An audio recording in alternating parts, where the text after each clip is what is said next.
Today I'm joined by Mary Sanderson, author of the widely used Soft Tissue Release, a practical handbook for physical therapists, now in its fourth edition.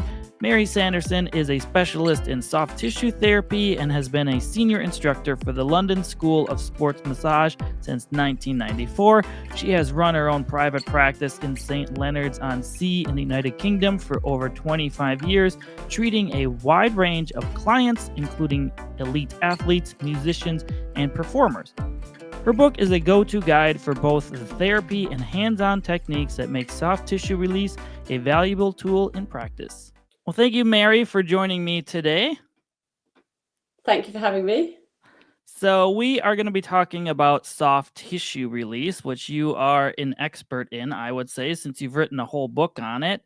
And for those who are not familiar with what that means, can you explain what it is and how it differs from other manual therapy techniques? Okay, so soft tissue release is a massage technique which works with the active dynamic participation of the client or the patient you're working with. And it combines the benefits of massage and stretch.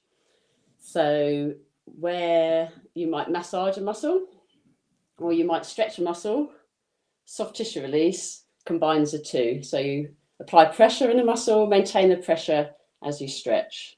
So simply, that's soft tissue release as a sort of soft tissue therapy technique that we use. How long are you supposed to hold those stretches for? So that's the thing. That's a basic, simple introduction to what it is, and then it has lots of potential of how you can work depending on how you integrate it, whether you're a massage therapist or whether you're another type of manual therapist, and sort of your understanding of the tissues and the response of tissues from a scientific point of view, as well as an intuitive point of view. But generally, we say apply the pressure, you melt into the tissues or whatever you're trying to release, and then the lengthening is a temporary lengthen to provide a release in that localized spot that you're working on. So it's basically apply pressure, maintain the pressure as you lengthen. So, sorry, go ahead. No, I was just going to say that can be performed passively by the therapist who's providing the movement, or actively by the client. Are some of the, I'm assuming to do the release, I guess you could release yourself on certain areas, but I'm guessing other areas you really can't? Yes, well, most areas you can pretty much get to. So that was going to be one of the benefits I was going to talk about. Oh, I better just get into that then. Huh? I'm ruining it. It does have uses for self-release. Yes. So, yeah. But that's basically it. It's a simple dynamic participative technique, and it has its uses in many situations. But one of its big selling points is it's very versatile because of its active nature. So now that people kind of understand what it is, what would you say the top 5 benefits are to performing this or having it done to yourself? Yeah, so I vividly remember my first experience of it many years ago, and I did like it straight away. So it feels good, and it feels straight away that you're actively participating in your own tissue release. So from that point of view, it's very empowering. So, and I feel since I've qualified for 30 years or whatever, I feel people still now say, I like it, even if they haven't had the sort of more movie type massage or soft tissue therapy treatment, they feel it's quite an empowering technique. So I think to be actively involved in your release, I think limbs are being moved either by you or if people are actually moving themselves, they feel it's empowering. You're involving them with the release. Sure. You know, before I got your book and looked it over, I did like a continuing ed class on different assistive tools to help with massaging. And some of them had it was all different things. It was gua sha or it was massage guns or different things. But one of the interesting things I saw in it was you massage the area while going through a range of motion or stretching it. And then I was like, oh, this is interesting. And then I saw your book. I'm like, oh, this actually shows every single body part and how to do it, which I thought was fascinating. Yes. So you can use those tools, to, you've got your myofascial tools and tools that you actually sort of lock into certain areas, and you can do frictional massage through passive tissues, or you can use those to lock in still and add an active stretch. to help with the release. Yeah, so it can be used for that. And I think the actual patient being involved has other uses in the sense of it's an event and someone being in control if it's uncomfortable, if something's, having some frictions or working through it is obviously really good, useful, helpful, can release things. But then if you're involving, sometimes some people, we like to be in control if something's uncomfortable, don't we? So it can feel easier to release or helpful for you to release an area that's uncomfortable. But also working in events, if somebody likes that control angle, if they want to know how their body feels, rather than having someone work on them, they're working with them. It helps in that situation psychologically. Yeah, I would say it always feels better to massage like my own body part because I can usually feel it, and then when I'm doing other people, it's like I can hit the area, but I can't actually feel what they're feeling. So it's hard to dictate how much pressure to apply. Well, it's very interesting, as you know, so people need different treatments and they don't always know what they need. Obviously, they're guiding, working together with our clients, aren't we, to try and get the right pressure, and it takes a few treatments sometimes to get the right release for that person. But if they're actively involved, I think that happens quite a lot quicker because you're getting the feedback there and then, sort of with the pressure. And then obviously when you're doing it yourself, you're getting what it feels like while you're working, don't you? So yes. So what would be another benefit then? So second benefit, I do quite a lot of teaching for students in massage, but also other practitioners. But it's a very useful educational tool for learning the anatomy. We've been learning anatomy in our lives, haven't we? But I think when you're first learning, it's applying a pressure in a tissue and actually getting the joint moving around. The anatomy sort of comes alive. You feel the muscle borders, you feel the attachment points. And so you sort of get a feel of the layering as well. The muscles are on top and the muscles are deeper as you're working. And you tell if something's a bit of a granular tissue or if it's actually a ropey attachment. So it sort of really helps with that learning process, I think. So I think I like to introduce it if we're teaching soft tissue release, like to introduce it quite early on a massage course, because we think it's a good educational tool to help learn anatomy. Yeah, and I think some of them you just kind of forget when you don't address that area very frequently. Like Yes. in my mind, I don't know why I thought the hip flexors were like lower down, and then I'm like, oh, I have to go like outside of my belly button pretty much to get the top Yeah. edge of them. Yes. Yes. Yes, and it's also like sort of sports people that are used to moving, and you're thinking people are different shapes, aren't they, and different layers you have to get through, and different sports or activities they're doing in different ages, and you actually say. And sometimes you might have someone say, "Oh, I want my hip flexors working," or want some release in the hip flexors, and you sort of apply pressure and ask them to extend the hip or flex it to help you locate where things are. So you can, use that very effectively, actually, can't you? And we say that a lot to students. Just get them to straighten their knee, Yeah. and you'll feel the muscles, and then you compare it to the other side. It's helps you locate where things are, the borders between the muscle groups, and comparison to the other side quite effectively. So what would benefit number 3 be?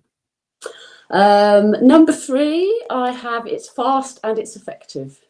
So because you're dynamic and you're moving and stretching and encouraging them to, you can quickly target an area. So if someone's saying they've got a pain in their upper arm and you're sort of massaging, it might take you a while to sort of work around the whole thing if you're working from a massage point of view. Whereas if you actually get them, flexing, extending and supinating and rotating, you're sort of the fibers are moving, so you'll feel the suppleness of healthy tissue, and then you'll feel the borders that will feel different to the belly of the muscle. Then you'll feel if there's granular tissue or tight tissue very quickly. So you can target the area very quickly and therefore lock into the area, apply pressure, and then provide the stretch. So you get quite a fast response. And then you're actually feeling it working while you're massaging as such, aren't you? So rather than treating an area or massaging an area, and then seeing how it feels, whether it's strength testing or range of movement, or you're actually feeling the tissue changing as they're flexing and extending, for example. So I think it's fast, effective way of releasing tight or congested tissues. Do you ever do like typical massage yet, or do you just primarily do soft tissue release? Yes, I do. So yeah, excuse me, because I do feel quite passionate about STR, and I do remember liking it very much from the beginning because of its dynamic nature. But I it has got a USP, unique selling point, which I love, but it's not at the expense of all the lovely, wonderful other massage techniques we use, and effleurage kneading, strain counter strains, muscle energy techniques, neuromusculars, trigger points, and all those. And obviously, the wonderful world of myofascial therapy. So it's just STR has its little unique little niche, I think, in there. It's as a integrative massage technique can be used as a tool in itself. I can do a treatment, and a classic would be neck and shoulders. You could treat someone like at home, family members, and you haven't got time to do a long treatment, or you haven't got treatment couches and rooms or whatever. You could do a seated treatment of neck and shoulders with STR, a little 10-minute treatment in itself, helping restore range of movement or releasing tight upper traps, levator scapulas out in quite a short space of time. So it can be used as a treatment modality in itself. But yeah, it's a useful technique to add to a general massage routine as well. That's one that caught my eye in the book was the sternocleidomastoid. Because don't you Yeah, you kind of grab like right here? yes, Yeah. yeah, I was just like, yeah, oh, I was like, I mean, doing yeah, it to yourself, you can get it, but I think I'd be choking someone. yeah, But yeah, yeah. But that's the thing, I think, with the finesse of us as therapists, we like to think when we're starting and we're learning, and that whole pressure takes a while, doesn't it? Because I have a variety of clients of what they need and what they're doing, but also us learning, and you're sort of grabbing the borders. And I know I'd have grabbed quite aggressively when you're starting, and then you're nervous about what you're grabbing yeah, and what's there. yeah. So that whole thing of gently finding the borders or taking one side, and that whole interaction with a technique like soft tissue release means you're interacting with someone all the time, aren't you? So you're grasping at someone, going, ooh, that feels strange, but you sort of ease off, don't you? And you grasp rather than pinch, or you work around it, and you're just saying, I'll just move that. I treated someone this morning actually who said, "Oh my gosh, that's where all my pain is." And I was just gently grasping that, and it worked really well, straight into a trigger point over to the eye, that often happens with that sternocleido. And she was a bit nervous of having it treated because she was aware it was uncomfortable, but saying it's all right. I'm just if once you've turned, I'll release the pressure. So sort of she had the control straight away. You have to sort of apply the pressure, and then you turn into a sort of stretch, and then you release it. So that's some sort of control for them, and they're feeling it, hopefully relaxing under your fingers as well. So what would be the next benefit? Next benefit I've got, which is probably my favourite, is functional awareness. And I think from a massage therapist point of view, sort of when I was starting, it was you massaging the muscles and learning through feel and how muscles should feel when they're in good health, muscles and tendons and fascias and pliant. And we're sort of trying to restore the physical form by releasing tight muscles and granular tissues. And then you're learning some of the techniques you add on to your massage training. STR, I think, was very functional, and I liked it. As a sports person, as a runner, I liked that it was functional, and so use it for sports people. And I think I learned so much working with sports people and elite sports people. I think STR almost learnt, we learn from our clients, don't we, how their tissues respond and how we improve our techniques. And STR worked with people that knew their bodies, they knew how they wanted to feel, they knew they wanted to run fast, they knew how they felt after having their hamstrings tweaked. Their hamstrings felt good, they're really running fast, but they had a little niggle, high-end origin or something, and you can work with STR with the hamstring borders and focus in on that, and they can run and think, oh gosh, that felt a lot looser actually, the pain's moved around, and maybe it wasn't hamstring, it was a bit of adductor magnus or whatever. So it's very interactive and quick feedback, and you're working in a functional way with someone that sort of knows their body, and you're helping them to know their body better, and equally you're learning sort of the techniques that are working on sort of that body, or that sort of high-end type performing sports body that sort of is, working hard. But equally the functional side of someone, say older population, as we go and our heads are forward and we're turning, we don't realize we're using our whole body to turn. I love the fact that you can just see someone and you're working the neck, and you can guide them into a sort of position of draw your head back into retraction, now turn, now just use your head. And as you're working the traps, the vasoscapula, and all those muscles, someone can actually think, oh gosh, I can see over my shoulder. I didn't know I couldn't see over my shoulder. I came to you because I had a headache, or I had tight upper traps, or jaw, whatever. I came here with pain, and I didn't realise I had restricted movement. And then you're working with them, and they suddenly think, oh gosh, I can see over my shoulder. Oh, I didn't realise I was turning my whole body to, reverse the car or whatever. So I think that has so much potential. You think that STR is such a simple technique. You apply pressure and you stretch, but actually it's got so much potential.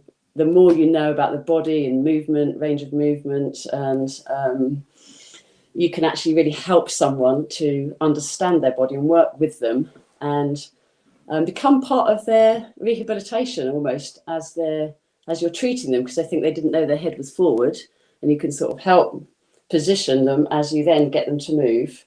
And so I think that's priceless, and I think that just has so much potential for all of us and for our clients. So I think that's functional awareness. And it's so many times we've got another favourite one of mine is the ankle. People might have had an ankle sprain, casket inversion sprain, they've healed, they're running around doing their sports, might have a bit of reduced dorsiflexion or a bit of swelling around the retinaculum at the front, around the ankle, the side, and then you're sort of working with STR, those muscle borders of the lower leg, anterior compartment of the foot, and the retinaculum, then through dorsiflexion and plantar flexion, eversion, then they're sort of suddenly thinking, oh gosh, I feel as if my ankle's moving further. Is that in my imagination, or it actually is? And you improve their range of movement while they're being treated, so they're aware of it while you're treating them. And I think it's very, very powerful. Do you work with anyone that's maybe post-operative, so like a rotator cuff surgery or knee replacement or something, where they're just kind of, they're healed up enough where you can do more with them, but do you ever see any of those people get benefits from it? Yes. So I love that. Yes, really love working all that and get really, really good effects. Anything that's been immobilized, and obviously learned so much from the courses and that with the myofascial practitioners and how you engage the tissues and myofascial point of view, and the actual lock with STR you can vary that to sort of acquire knowledge from the understanding of fascia and fascia patterns as well. But yes, that's really good. Yeah, because I work in a post-operative place, so I see a lot of surgeries of sorts. Sometimes it's pre-surgery or they're just in pain, but there's been numerous people that it's just, I think it was years of tightness before they had the surgery. And like, even some of them have had manipulations on their knees, and during the manipulation process, they can actually get there because, they're under, so they don't know what's happening. But as soon as they're awake, like they still kind of go back to where they were and they're fighting. Oh, yes. But I think you're right. The key is to try and get it before, isn't it? The years waiting for operation and because we could try as much stuff. Like, you can't be too forceful, and it's just like they're just fighting you. And that's hard. I think that knee replacement, once that's scarred in there or whatever, that's hard, isn't it? It's but generally, I think it can work. It can work really well. If you can get to them before, quite soon. Not sure how. It's obviously checking with the operating team how soon you can get after. But that's the functional work in STR standing, with the knee semi-flexing that around the scar, and that's quite good, isn't it? I'll have to like hold the book right next to me because I don't really know it yet, but interesting to try out. But I think the movement is good because obviously they have their early movement, don't they, post-operative? So that was going to come into my fifth point of my benefit of STR, is how it's a useful integrative technique. So I have lots of sort of friends and colleagues in the physiotherapy and chiropractic and osteopathic world, as well as yoga and Pilates type things, and it can work very well. So if for example the physiotherapist post or pre-operation is given certain exercises, and there's no reason not to do STR during those exercises gently, because it's all like layers of pressure, isn't it? And it's just getting the okay from the operating team of how soon you can sort of work on somebody, but very superficially around scars. people are generally encouraged to start mobilising tissues quite early, aren't they? And we can work quite superficially with STR on some of those tissues, and works well. And and I also think, so from my point of view, I like working integratively with people, and I'm very interested in an exercise routine they may have given. I said, oh, right, oh, that's great. Oh, you've been given sort of dumb waiter. That seems very popular at the moment, doesn't it? And it works so well. And I'd sort of like working STR within that range, like the mid-back and attachments, and feeling the tissues as they move as someone's doing one of their rehab exercises. And same with sort of Pilates and some of those things, those classes people go to. I like to work functionally within their routines. But equally, I think physiotherapists and chiropractors, osteopaths, they like sometimes do some soft tissue work, but they've got other stuff to do. They've got manipulations to do, or joint modes, or exercise prescription, or whatever. But if they want to do a bit of soft tissue work, they haven't got time to do massage, or not trained in doing massage. So to have a quick soft tissue technique could be quite useful for them if they want to do a bit of soft tissue work before doing their nerve mobilizations or joint mobilizations. So I think it's quite a useful technique for that. A quick sort of soft tissue release before doing other stuff. So a good integrative. Yeah, it feels very easy to do quickly, especially since most of the people in my setting are every half an hour. So I only got so much time I could work with them, and I'm like, they're stuck, and I'm like, I feel like I need to be hands-on with them for a bit. So then oftentimes I'll either do it in the beginning or end. But no, it definitely seems like a easy tool to use quickly. Yes. Yeah. Well, I hope you use it. Yeah, I just gotta get, practice it more. I did talk to Brad about it, and he's pretty interested in it with his background in other hands-on techniques. So I know he wants to try to delve into it more and possibly do like a video on it. So excellent. All right. Well, so people, where can they find your book? Right. So I believe it's on Amazon. Yep. And yes, that's the best place, I believe. Sure. Yeah, I think I saw it on Human Kinetics website too. I think they still sell it. Also, I think when I searched it, it came up on like Target and Barnes and Noble, but it was online, so I don't know if they actually have it in store. There is the publisher, so they will have it, but I'm not sure. So that's the best place to go, really, is Human Kinetics. And there's just a few old editions probably on Amazon and on whatever. There's a few around. I've got a few. Well, is there anything else you would like to talk about or mention that I didn't bring up? I don't think so. There's always something, but it's a practical technique, and it's dynamic, and it's fun, and it feels good, and it's you can keep learning and developing from it, and yes, have a go. Okay. Well, thank you. Thank you for joining me today. Okay, Mike. Have a good day.